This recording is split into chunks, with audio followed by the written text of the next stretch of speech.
If only they knew why my marriage was a living hell. From the outside, Joy's life was the dream every Nigerian girl wished for. She was married to Chuka Nwafor, a billionaire businessman with a reputation for generosity and class. Their Lekki mansion was the kind that people only saw in movies: tall golden gates, a fleet of expensive cars, and security guards patrolling the estate like a fortress. Joy was admired by society. Women whispered about her in salons. "That woman is enjoying life," they would say. Social media was filled with pictures of her wearing designer gowns, standing beside her husband at charity events, smiling like she had no worries in the world. But behind the walls of that mansion, behind the expensive jewelry and flawless makeup, Joy lived in fear. Her life was a nightmare she couldn't wake up from. It started small. The first night after their grand wedding in Abuja, Chuka's mask slipped for a moment. Joy had been laughing, excitedly telling him about how a cousin had danced awkwardly at their reception. She expected him to laugh along, but instead his expression turned cold. His eyes darkened, his jaw clenched. "That laugh of yours is too loud," he said, his voice eerily calm. Joy was taken aback. "What do you mean?" Chuka turned to her, his face unreadable. "A respectful wife doesn't laugh like a market woman." She swallowed hard. It was a small thing, right? Maybe he was just tired. But that was only the beginning. Within a week, she noticed more things. He monitored her calls, asking who she was speaking to and for how long. He decided what she wore, what she ate, even what time she should sleep. When they went out in public, he smiled at her, held her hand, whispered sweet things into her ear. But the moment they got home, his face turned stone cold again. Then one night, things escalated. Joy was in the kitchen trying to make jollof rice. It was late and she was exhausted, but Chuka had suddenly demanded she cook for him. The stress made her hands shaky, and just as she was reaching for a wine glass, it slipped from her fingers and shattered on the floor. A deep silence filled the air. Joy's heart pounded. She bent down to pick up the broken pieces, but before she could react, Chuka grabbed her by the wrist and yanked her up. "Are you stupid?" His grip was like iron.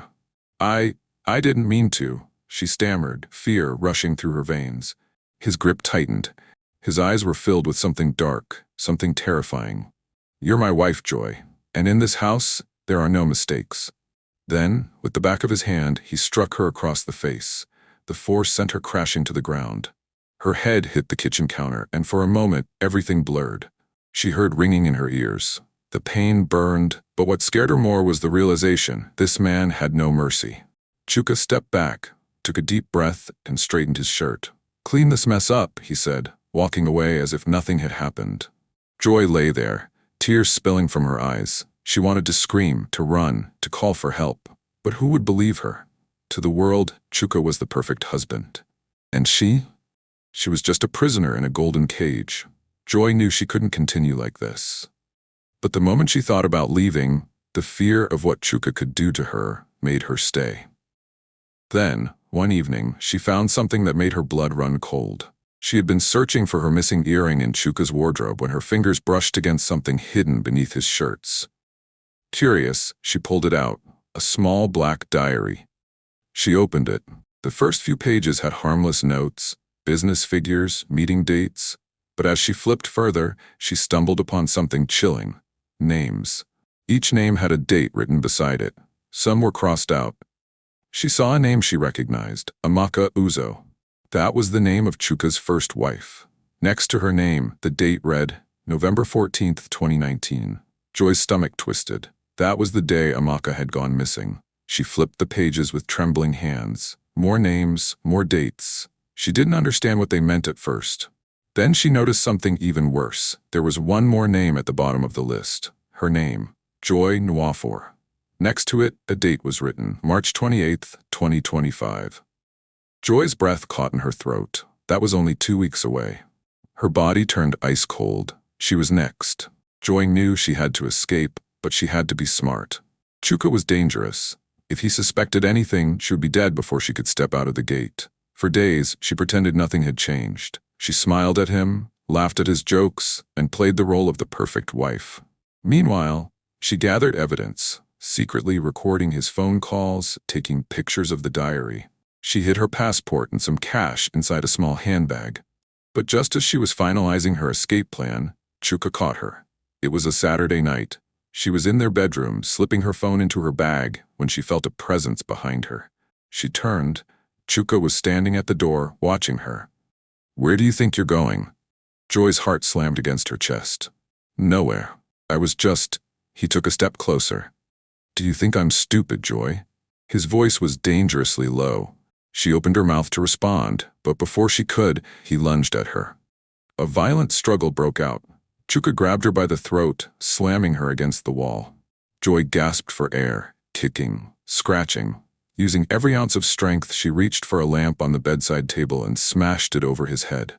Chuka stumbled back, dazed. That was her chance. She grabbed her bag and ran. She bolted down the stairs towards the front door. The security guards, they were his men. If they saw her, they would drag her back inside. Her only way out was the back gate. She sprinted through the backyard, climbed over the fence, and landed hard on the ground. Ignoring the pain, she ran barefoot into the streets, flagging down a passing Kiki driver. "Please, take me anywhere. Just drive." As the Kiki sped away, she saw the mansion growing smaller in the distance. She was finally free.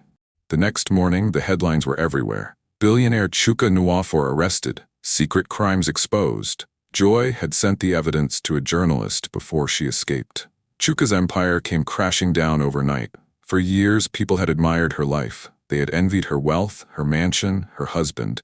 If only they knew. If only they knew why her marriage was a living hell. Moral lesson. Not everything that shines is gold. Many people admire the surface of a relationship without knowing the pain hidden behind closed doors. Joy's story teaches us that ignoring red flags can lead to dangerous consequences. True love does not control, manipulate, or abuse.